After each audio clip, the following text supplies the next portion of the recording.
नमस्कार, मैं हूं शिवानी पांडे और आप देख रहे हैं 4 PM। दोस्तों, मोदी के कथित चाणक्य साहब की चाणक्य नीति धरी की धरी रह गई। उधर स्टालिन ने गुजरात लॉबी को उनकी औकात दिखा दी। स्टालिन ने भाजपा कमान के अरमानों पर पानी फेरते हुए जोरदार झटका दिया है और साफ कह दिया है कि मोदी सरकार को समर्थन सवाल नहीं उठता, कभी नहीं। हमारी पार्टी तो किसी भी कीमत पर मोदी सरकार को समर्थन नहीं देने वाली है। दोस्तों, कहां बड़ी बड़ी हेडलाइन में खबरें चलाई जा रही थी कि ममता बनर्जी और उद्धव ठाकरे की पार्टी में भाजपा का ऑपरेशन लोटस और ऑपरेशन टाइगर कामयाब हो गया है। अब अगला नंबर स्टालिन की पार्टी डीएमके का है। भाजपा वाले तोड़ने की कोशिश में जुट गए थे, मगर सारे सपनों पर, सारे प्लान पर, सारी चाणक्य नीति पर डीएमके ने पानी फेर दिया। डीएमके ने समर्थन लेने का सपना देखने वाली भाजपा के मुंह पर पानी फेंक कर बता दिया कि ऐसा ख्वाब भी मत पालना। मोदी सरकार को समर्थन मैं तो हरगिज नहीं दे सकता हूं। मैं कल भी विरोध में था, आज भी हूं और आगे भी रहूंगा। दोस्तों, स्टालिन के इस झटके से न सिर्फ शाह 2/3 बहुमत जुटा पाने में फेल हुए हैं, बल्कि राजनीतिक गलियारों में चर्चाएं हैं कि शाह की हालत बहुत खराब दिखाई दे रही है। उन्होंने अपने फैसले से यू टर्न मार लिया है। तो आखिर क्यों मोदी सरकार ने मानसून सत्र में महिला आरक्षण बिल और परसीमन बिल नहीं लाने का फैसला किया है? उसने अपने फैसले से हाथ पीछे क्यों खींच लिया है? खबरें क्या है बताएंगे आपको, लेकिन उससे पहले कैसे स्टालिन ने भाजपा का मुंह धुआं धुआं कर दिया है उसकी बात करते हैं।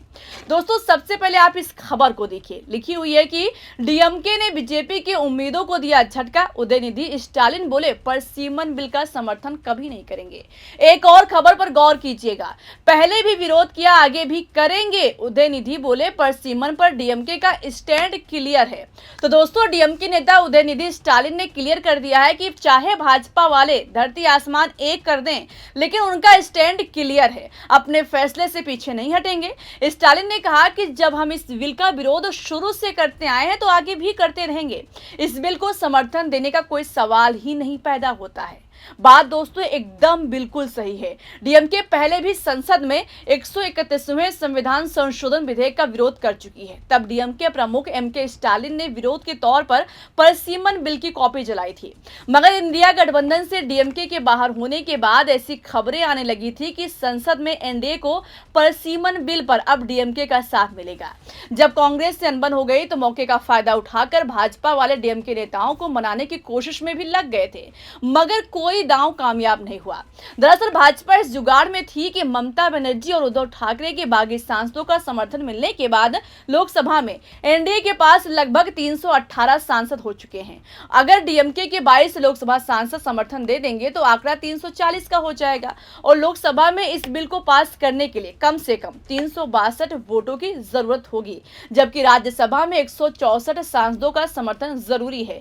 यानी लोकसभा में मोदी सरकार बहुमत के करीब पहुंच जाती।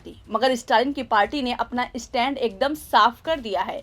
मतलब जिस 2/3 बहुमत जुटाने के चक्कर में अमित शाह लगे थे, उसमें उनको मुंह की खानी पड़ रही है। भाजपा ना स्टालिन को मना पाई, ना ही उनकी पार्टी में सेंध लगाने में सफलता हासिल कर पाई। अब जाहिर सी बात है दोस्तों कि अगर अमित शाह किसी भी तरह एक बार फिर हिम्मत जुटाकर परसीमन बिल और महिला आरक्षण बिल लेकर आते हैं, तो जो हाल बहुमत न होने की वजह से 17 अप्रैल को हुआ था, लोकसभा में बिल गिर गया था, वैसा फिर कुछ होता हुआ दिखाई दे सकता है। एक बार फिर सदन में मोदी सरकार की भयंकर फजीहत हो सकती है, क्योंकि उधर ममता बनर्जी के 3 मुस्लिम बागी सांसदों ने भी अपने हाथ खड़े कर लिए हैं। मोदी और शाह के बुलाने पर भी एनडीए की बैठक में एक बार नहीं बल्कि 2 बार शामिल नहीं हुए और मुंह पर ही मना कर दिया कि वो भले ही ममता बनर्जी से अलग हो चुके हैं, अब वो उनका जो गुट है उसमें नहीं है, मगर भाजपा में जाने का कोई सवाल ही नहीं खड़ा होता है। दोस्तों, उन्होंने साफ इंकार कर दिया है कि ना वो भाजपा में शामिल होंगे और ना ही एनडीए को अपना समर्थन देंगे। तीनों मुस्लिम बागी सांसद यूसुफ पठान, अबू ताहिर खान और खलीलुर रहमान ने मोदी सरकार से अपना किनारा कर लिया है, जिसके बाद दोस्तों दिल्ली दरबार में हड़कंप मचा हुआ दिखाई दे रहा है। एक तरफ अमित शाह ने तीनों सांसदों से मुलाकात की, तो वहीं दूसरी तरफ मोदी, नड्डा और नितिन नबीन ने ममता बनर्जी और उद्धव ठाकरे के बागी सांसदों के साथ स्पेशली बैठक की। भरोसा दिलाने लगे कि वो उनके साथ हमेशा खड़े रहेंगे। लेकिन क्या इतनी माथापच्ची करने के बाद मोदी और शाह ममता के तीनों सांसदों को मना पाएंगे, अपने पाले में ला पाएंगे? ये देखने वाली बात होगी। मगर उधर राजनीतिक गलियारों में चर्चा है कि अमित शाह महिला आरक्षण बिल और प्रसीमन बिल सदन में पेश नहीं करने वाले हैं, अपने फैसले से पीछे हट गए हैं। दोस्तों, आप देख रहे हैं कि लाठीचार्ज पर शाह का जवाब मांगने के लिए सदन में विपक्षी सांसदों ने कैसे गदर काट कर रख दिया है। मोदी सरकार की ऐसी हालत खराब करके रख दी है कि एक तो बुलाने पर भी शाह की संसद में आने की हिम्मत नहीं हो रही है और अब चर्चा है कि अपने ही फैसले से यू टर्न मार लिया है। खबर सामने आई थी कि इस बिल को सदन में लाने के लिए अमित शाह एड़ी चोटी का जोर लगाए हुए हैं। ममता बनर्जी और उद्धव ठाकरे के सांसदों को तोड़ा गया। राहुल गांधी को मनाने के लिए मोदी के मंत्री रिजिजू साहब को भेजा गया, मगर जब राहुल गांधी ने मुंह पर ही मना कर दिया और अब 2/3 बहुमत भी जुटा पाने में सफलता नहीं हासिल कर पाए हैं, क्योंकि स्टालिन ने भी समर्थन देने से साफ मना कर दिया है।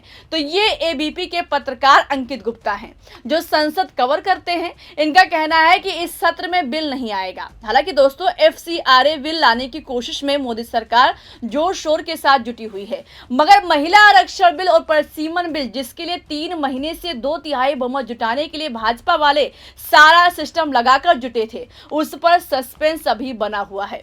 फिलहाल एक चीज साफ है कि जब बहुमत नहीं जुटा पाए हैं तो अगर बिल लेकर आते हैं तब सदन में क्या होगा? क्या एक बार फिर भयंकर फजीहत होगी? दोस्तों, इस पर आपको क्या लगता है? अपनी राय बताइएगा। वीडियो में अभी के लिए बस इतना ही। वीडियो को लाइक और शेयर करना बिल्कुल भी मत भूलिएगा। देखते रहिए 4 PM। नमस्कार।